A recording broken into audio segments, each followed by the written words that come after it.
আসসালামু আলাইকুম, সবাই কেমন আছেন? চলে আসলাম নতুন একটা ব্লগ নিয়ে। গ্রামের পরিবেশ তো সবারই মোটামুটি ভালো লাগে যারা শহরে বড় হয়। আর এখন কেন জানি আগের দিনগুলোতে চলে যেতে ইচ্ছা করে।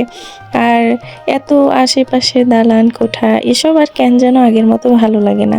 90 দশকের মানুষের মতো চলাফেরা করতে ইচ্ছা করে। চলেন দেখা যাক কি করলাম। গ্রামে আসছি, আসার পর আমার শ্বশুর তালের বিচিগুলো সংরক্ষণ করে রেখেছিল। বলল যে এগুলো সব কাটো তোমরা।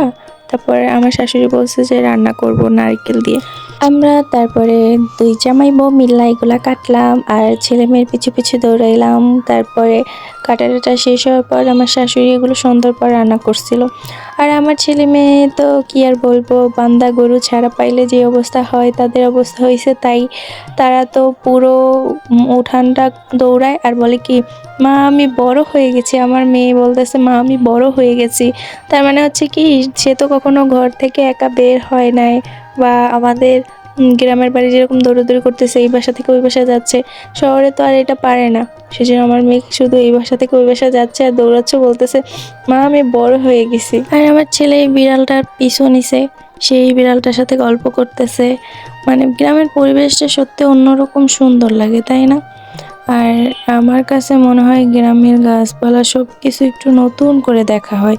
মানে শহর থেকে হুট করে চলে গেলে কেমন যেন সব কিছু নতুন নতুন লাগে, মনে হয় এই গাছপালা মনে হয় নতুন দেখতেছি। তারপরে আমি আমার শাশুড়িকে বললাম নারকেল ভাঙার পর যে মা কয়টা চাল ভাজি নারকেল দিয়ে খাবো। তারপর কয়টা চাল ভাজলাম, নারকেল দিয়ে খেলাম। আমার কাছে এগুলো অনেক ভালো লাগে, এর সাথে যদি একটু রসুন থাকে। তারপর আমরা যে খাওয়া দাওয়া করলাম, খাওয়া দাওয়া করার পরে এসে শোবো, তখন দেখি মিনি এসে আমার বিছানার উপর বসুয়ে আছে, সেও আমাদের সাথে ঘুমোবে। মিনিটার কে যেন পাটা ভাঙিয়ে দিছে পিটাইয়া। ও আবার মানে ও আমাদের ঢাকায় ছিল, আমার দেবরের বাসায়, ওইখানেও ঘর থেকে বের হয় না। মানে গ্রামের বিড়ালদের মতো না, ও ঘরের মধ্যেই থাকে। 1 মিনিটের জন্য বের হয়ে এই পা ভেঙে আসছে। তারপরে আমার শ্বশুর আবার ওষুধ টষুধ খাওয়াইছে। তারপর আমরা পরের দিনকে সবাই মিলে আবার চলে গেছি মাছ ধরতে। আমার ছেলে মেয়ে মাছ ধরা অনেক এনজয় করে আর মাছ ধরতে চায়। যদিও কাটা লাগার ভয় আছে, তারপর আমি ওদেরকে দিয়ে ধরাই, কারণ এইগুলাই তো বড় হইলে ওরা এনজয় করবে, বড় হইলে মনে করবে। তারপরে আমি আবার এখানে দেখছিলাম যে একটা মেহেন্দি গাছ হয়েছে, এটা মনে আমার দেবর লাগাইছিল। তো মেহেন্দি গাছটা এখন শীতের সময় যেহেতু মেহেন্দিতে কালার হয় না, তারপর আমি ভরা মেহেন্দি দেখা আমি আর নিজেকে কন্ট্রোল করতে পারি না। আমি অনেকগুলো মেহেন্দি টোকাইয়ে নিছি, মানে কুটে কুটে নিছি। গ্রামের বউ বউ লাগে না আমাকে। তারপরে ওগুলো আনার পরে আমি আসার পথে দেখি যে পাশের বাসার চাচি আবার চুলা লিপতেছে। মানে কি রকমের না গো, গ্রামের চাচিদের কোনো মানে তাদের কোনো ঘৃণা লাগে না। চুলার লিপতেছে মাটি আর গোবর দিয়ে।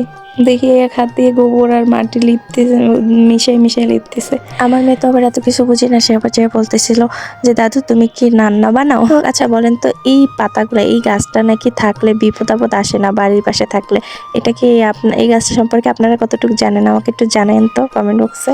আমি গ্রামের লোকেদের কাছে এটাই শুনলাম যে এই গাছটা নাকি মানে ঘরের কোনায় বা কোনো পাশে থাকলে বিপদ আপদ কম আসে, এরকম কিছু, বা ভূত জিন আসে না এইরকম। আর আমার ছেলে মেয়ে এই পোকাটা নিয়ে গবেষণা করতেছিল।